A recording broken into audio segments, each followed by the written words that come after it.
All right, I know it's been a long time since I did anything as far as videos. A lot has happened since the last time I made something, you know. Switched jobs, freaking truck broke for a little while, had the bed off, couldn't figure out why I was having fuel issues. Me and my brother figured it out. It ended up being a bad wire, so I had to run a new wire. I changed the fuel system in this thing again and everything. It just broke down on me. The stock wiring went bad for the fuel pump, so I ended up running straight from the fire tech to the fuel pump. We're about to go to Gulfport, Mississippi, called Gulfport Dragway, to run it. You know, we ran it in Baton Rouge. I towed my brother's golf cart out there with it. I actually towed this trailer here with this thing from my boy's house about 30 minutes away, so I can use it tonight to go run it at the drag strip and get a quarter mile out of it. We went to Baton Rouge, State Capitol Dragway. They were doing 8th mile. It went like 90 miles an hour on 8th mile. I don't know if that's good. I don't do that 8th mile stuff. But we're gonna go see tonight. I think the best time it went because it was spinning. That's why my buddy lent me these slicks, because I had my Nittos. They were just blowing them off at the line. So my buddy lent me those slicks. For you S10 guys, these are Chevelle. These are off my buddy Chevelle. I can't remember what year it is. It's like a 72 or something like that. 5.5 rear space, and I put a 5/16 spacer on there, and it fits. It's a 15 by 10, but it's close. See how close that is? But it's enough. You got light through there at the top. But my rims are 15 by 10 with a 5-inch rear space. But we're gonna use these. They were sitting around. I polished them up and stuff. What else? Man, there's so much. Changed the exhaust. Me and my brother did change the exhaust. I ended up putting 2-chamber race flow masters in here. My buddy gave me some polished pipe. Put an X pipe in it. Sounds good. I mean, I was kind of, you know, skeptical about getting rid of my exhaust. So I'm gonna get the X pipe in there. There it is. But if you look over there on the ground, that's my old Dynamax exhaust. But fuel line, I changed the fuel line because once I got the truck running, the ethanol gas ate up the oil fuel line. So believe it or not, if you can look in here, I'm gonna show under the hood. All this is new. I wasn't spending $500 or $600 on more fuel line stuff. So I went Amazon and went with this Evil Energy brand PTFE fuel line with the fittings and a little wrench and everything. It's been holding up pretty good. Got the chrome grill back on it, painted my bow tie, went with the chrome mirrors again. I wanted to put this thing back where it needed to be. Chrome door handles. I did the chrome handles and all on the inside. Had to, you know, everybody's doing the black accent stuff, so I was like, time to get rid of that. What else? Oh, the transmission. I got about 4,000 miles on it so far. It's been holding up pretty good. There's the pan and exhaust and all. But Mad Dog's transmission's out of Georgia. It's been holding up pretty good. The only complaint I have is 3rd gear wide open throttle. With the Fire Tech, I had to pull so much mile per hour out of it for it to shift that 6,500. I don't want to have to touch the shifter. That's why I put this kind of stuff in here. And that's my only gripe. Other than that, we're gonna find out tonight. So we got a pool on it. I'm still running the 7.5 in here. It does have a gov lock in it with a 373. Got my spare too. Y'all see that? But that's my shocks. Got a little pool going. What's gonna go first? Let me know in the comments. The drive shaft, because that's a stocky drive shaft. The rear end, or does my nice transmission and motor go first? Who knows? Got to go in with some, you know, a little bit of negativity, because you would go out there all hyped up and you break on the first run. So let's have some fun with it. Yeah, sorry I haven't been on much lately. It you know, like I said, this broke. You know, I had a bunch of stuff going on. I switched jobs, and then my little weenie dog Duke, you're gonna see him in the video too. He ended up slipping 2 discs in his back, so I had to come up with a bunch of money to take care of him. And he's still in recovery. It's been 6 weeks, and he's still recovering. So that's why I haven't been on here much. But we're about to load up. I'm gonna get a video of the track and as much stuff as I can. And when I start it up to pull it off, I'll let y'all hear the exhaust since it's up in the air, but it sounds good. Well, I'm gonna go for now because we're trying to get out of here, but I will go ahead and start up when we get to the track. See you. Walking under there. Very good. Very good, my friend.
There was some recovery videos of my little buddy Duke, and that's him in the car. We just got to Florida for my birthday, and you know, doing the whole vacation at the beach thing, and I took him with us this year. So, you know, just kicking it in the car, waiting to get out and go in the room, and man, he just made 10, and he had his little back issues, so I had to go take care of him, get him all fixed up. But he's just looking out at the beach, had dolphins out in the water and everything, Gulf of Mexico. And you know, just kicking it, having some coffee with us, listening to some music out first thing when we woke up. And yeah, man, you know, we get into these dogs and got to take care of them. That unconditional love goes a long way. He just made 10 years old, like I was saying, and he had this back issue. So, and that's him just kicking it at the house. But let's get on to the racetrack. Finally made it to the track. Nice little Chevy in front of us right here. That thing's nice.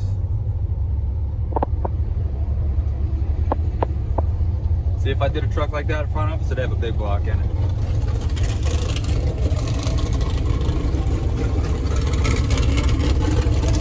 Good old Gulfport Dragway. I've been coming to this place. Me and my brother have been coming to this place since we was little shits.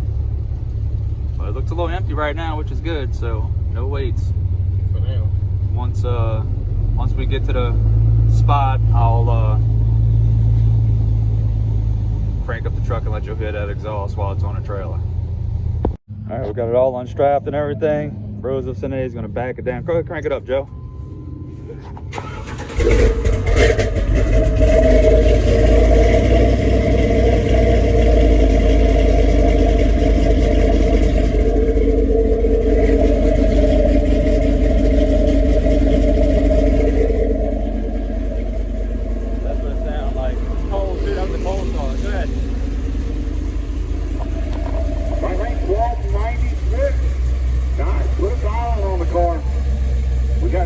Down there in the stage lane, if we guess, especially if you've already been down the track once, throw a guess up there. Alright, so might win you some cash. I'm gonna go tack in and we'll do some more after that.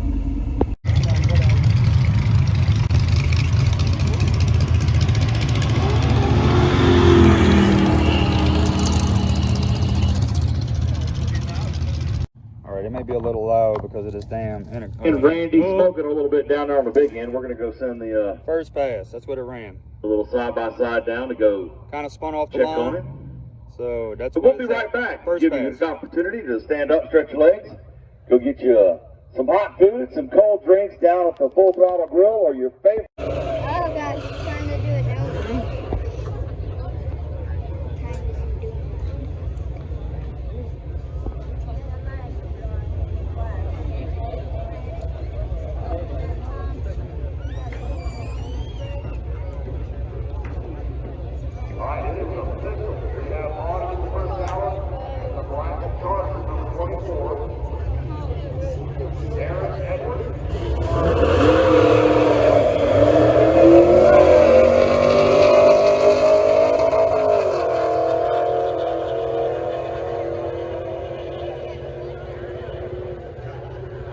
1264.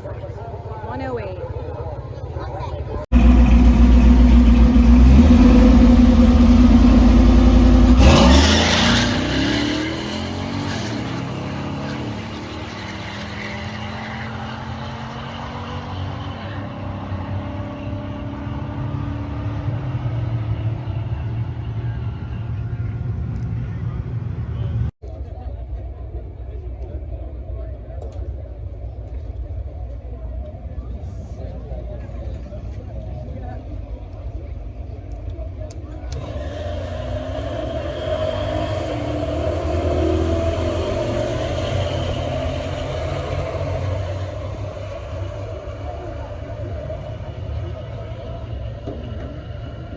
$12.61.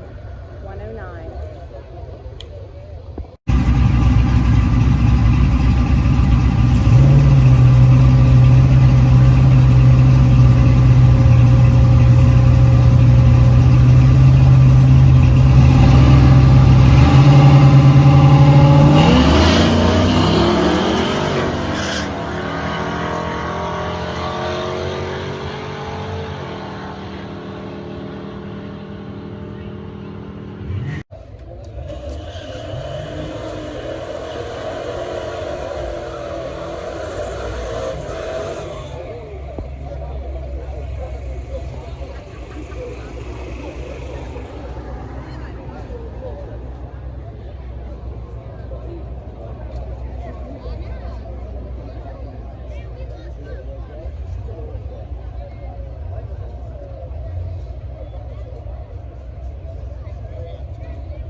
night. It's the day after the racetrack drag strip.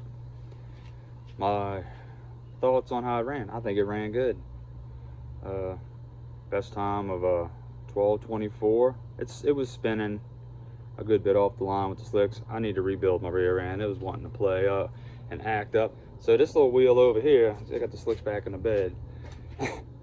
Desperate times call for desperate measures. I had to, force a couple lugs on, snap one stud, and stripped another one on. Luckily, I was able to get one of those wheels off, and I just changed 2 studs. So that's back to normal. But truck started getting hot, and at 12:64 was the slowest it ran once it got hot, and I started tinkering with the FiTech. I got on my handheld right there, and I started messing with the shift points and everything, because my little digital tack I put in over there, my dad gave to me, it actually has a recall on it, and I seen it was only shifting out at 6,300 when it should have been 300 or 400 more RPMs up in a RPM range. So I started tinkering with all that, and the truck went from the slowest in the 1260s, it was a 1261. I did that little bit of tweaking, and it went straight down to a 1250 spinning with slicks. So honestly, it's doing everything I wanted to do. I can tow with it, I can haul stuff in it. I go to Lowe's and haul lumber in this thing. I do whatever. I drive it to Florida on a regular occasion, gets 18 to 20 miles to the gallon, and it's a daily. Like, this is my daily. I don't have a truck note or high insurance, anything like that. Oh, my brother talked me into pulling that off. Look how nice my hood looks. I had no idea it was that pretty under there. So no more funky matte. It looks good now. But my girlfriend asked me the question what I thought, and I said I could have put my small block in here and saved myself 10 grand and ran exactly the same time, or might even ran better. Who knows? And my brother says, yeah, well, you don't have that nice modern look with a small block. Now, FiTech is making small block intake kits to where they look like this under the hood. So that argument, you could debate that all day. I could have took the $10,000 that I spent between a bad motor and just swapping it to an LS and put it somewhere else, like my rear end, for instance, that's acting up. So, all in all, it was a great time. The truck run, look, I'm sure y'all seen it in the videos, because I'm gonna put up a bunch of videos of it. But I let my brother run last night. He ran his diesel. That big bastard went 100 miles an hour on a quarter mile. He's got all that tuner and DPF delete and all in his Cummins. A 6.7 high output. But I'll put a new steering wheel in. See, yeah, put that guy in. Because my other one was falling apart. I don't know, man. I just, wanted to put something else out there. I was trying to do some stuff last night at the track, but keep up with it there. But man, they had the intercom system so freaking loud, and every time I tried to talk into the video, I'm gonna have one of the videos up so y'all can hear how annoying it was. But hey, 12:24, and that's before I did TIF. I would have did the little tinkering on a tuner before I went out there. I started the truck up, I went and tacked in, and I was like, I'm going to make a pass. And truck 140 degrees, went 12:24 at 111. So what more do you want? This, okay, I know I'm probably gonna get people in their feelings when I say this. This is what I grew up with. A 12-second truck. I'm 43 years old. I just made 43 years old. Back in the day, if you had something that ran like this wouldn't look. Cars today, they just building them fast. But man, they had all kinds of 5.0 Mustangs out there last night, Chargers, all this stuff. They couldn't even get out to 13s. So this thing's a low 12-second truck. It can be in the 11s. So I'm gonna get that rear end right, and it should help it. But another thing, suspension. I had a little deal, a little bet with my friend. I won $100 last night. I always talk about my small block S10. That truck was faster than this one. He swore up and down. He's like, I got $100, says it's not. I said, you're gonna pay me $100. The reason being, my other S10 probably made a little less power than this, but it was a bare bones truck. The sucker was 2,700 pounds with me in it. It had no power steering, no AC. It was just a manual truck. But it had a 460 horse 350 in it. I had a turbo 350 with a 3,200 stall, sorry. I had tubular control arms in the front with QA1 fully adjustable, four-way adjustables, and I had the Calvert's mono leaves in the back with the bars. The suspension alone dropped that truck's ET 4/10. Those Calvert springs, if you can spring for them, they're a little more expensive now than when I did it. I don't want to put them on here because I tow with this thing. I don't want to take the towability out of it. I cruise this thing. I don't race it. So if you know, spinning off the line and it's running a low 12, and that's plenty good enough for me. I'm you know, you see all these TV shows and all this stuff on YouTube, and I'm not knocking these guys. They're just having fun like everybody else. But you know, not everybody has $20,000 for a turbo swap or a turbo install, or even to get it tuned or whatever. And nobody really has that. People like me, who are just average Joes, just trying to have a little fun with what they can afford, you know. This kind of stuff. Look, they had guys out there last night with Silverados that were just gorgeous trucks, and they running their ass off. Just little young guys, just having a good time. But they did have one badass turbo car out there, F-body Z28. This dude, street car, cruising the coast. That's what all this is for this week. Just cruising the coast, Mississippi Gulf Coast, and it's just it's one of those things, man. You just do it to have fun. I'm not really a competitive dude, so I can care less, you know, what the next person has. They want to start throwing me some money, I'll do whatever they want. It's that simple. But I want to thank all my new subscribers and all my viewers and everybody that's been checking me out. You know, like I said, it's been kind of hectic these past few months, so I'm gonna try and I mean, let me know in the comments what y'all want to see next. I actually started tinkering around on the inside. I'm waiting for LMC to get some more door panels in. I've been waiting for them to get some materials in. It's because I'm gonna change the door panels and the carpet in it. The headliner is still, everything's still good on the inside except the door panels and the carpet. So, but I hope y'all enjoys all the videos and everything, and I'll try and do something soon. Like I said about my dog, I'm sure y'all seen him in the video. I've been trying to take care of him, get him back right, because that's my little homie. But thanks again for watching, and it was a pretty fun time, and I was pretty impressed with it. Like I said, hit me down in the comments. Let me know what you think, how you feel about the LS swap versus doing just a regular small block swap, you know, on that whole thing. But hey, it's done now, so it's staying in there until something happens. Who knows? But yeah, man, I'll try and catch up with y'all soon, and thanks again for watching. See ya.